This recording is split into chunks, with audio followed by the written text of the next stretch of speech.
अस्सलाम वालेकुम मैम। वालेकुम अस्सलाम। मैम क्या कहना चाहेंगे आप? मैं तो एक इमरान खान के बारे में बात करना चाहती हूँ बस। अच्छा, आप तो यहाँ पे एक्सपो सेंटर में जो है एग्जीबिशन है वहाँ पे आई हैं, लेकिन आपको इमरान खान याद आ रहे हैं। इमरान खान वो तो दिलों से निकलता ही नहीं ना। उसकी कोई ख़ास वजह? वो ख़ास पता, ईमानदार है, मुखलिस इंसान है, पाकिस्तान के लिए मुखलिस है, वो सच्चा आदमी है।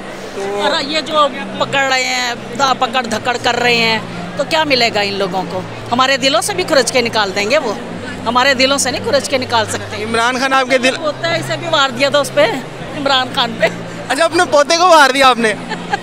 एक इंटरव्यू और हुआ था, मैंने कहा मैं क्या, मेरा पोता भी मार रही हूँ मैं उस पर। तो ये तो आपकी जो नस्ल होती है, आपने नस्ल ही मार दी इमरान खान पे कुर्बान। तो मुझे बताइएगा, इमरान खान साहब ने जो अवाम को रिलीफ दिया था, क्या ये नई जो हुकूमत आई है उन्होंने नहीं दिया? अभी कुछ भी नहीं दिया। क्या दिया इन्होंने? तो महंगाई के अलावा कुछ भी नहीं दिया। कुछ दिया है इन्होंने? महंगाई अगर होती मैम तो देखें जिस तरह का रश है। मेरी बच्ची बीमार हुई, पहले मेरा 3 लाख रुपए उस पर लगा।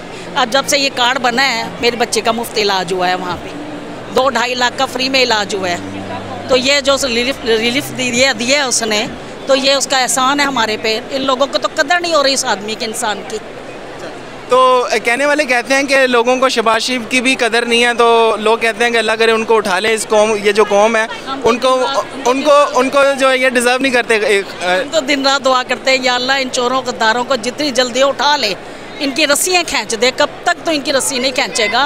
इतना इन्होंने तक मिचाई हुई है, उठा के डाल रहे हैं, लोगों के मुस्तकबिल ख़राब कर रहे हैं, नौजवान बच्चों के। तो अल्लाह ताला इन पे क्यों नहीं इनकी रस्सी खींच रहा? ख़ास तौर पे मरियम नवाज़ की और इसकी राना सनाउल्लाह की। तो अगर वो ये इंटरव्यू देख रहे हो तो फिर देखें, हमें कोई डर नहीं। देखो, मौत आनी आनी, यहाँ नहीं तो वहाँ से ही मौत तो आनी आनी है। उसने भी मेरे से ये सवाल किया था दूसरे ने कि आपको डर नहीं लगता? मैं क्या नहीं लगता। जब हमारा लीडर इतना निडर है तो हम क्यों डरे हैं? हम, उसने हमें शऊर दिया, हमें उसने इतनी हिम्मत ताकत दी। उसने पहले हम नहीं बोलते थे, किसी के सामने भी नहीं खड़े होते थे, अब हम हिम्मत से जवाब देते हैं हर एक को।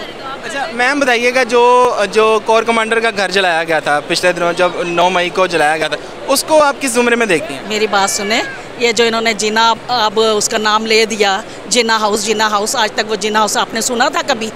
मैंने तो कभी नहीं सुना, मैंने कभी मुतालिया पाकिस्तान में नहीं पढ़ा। वही तो कह रहे, उसमें भी नहीं, मुतालिया पाकिस्तान में भी नहीं। अब इन्होंने उसे जिना हाउस बना दिया, जो वो जल गया। उन्होंने नहीं जलाया इन्होंने, खुदा गद्दारों ने खुद इन्होंने बीच में घुसेड़े हैं लोगों को। और उसका कोई कसूर, उस बेचारे का क्या कसूर? वो तो अंदर था उस वक्त। तो लोगों को पकड़ धकड़ करके क्या बात है? पकड़ लें, जितने पकड़ने पकड़ लें। क्या लोगों के दिलों से तो निकाल के दिखा दें? दिलों से नहीं निकलता ये। बहुत शुक्रिया मैडम।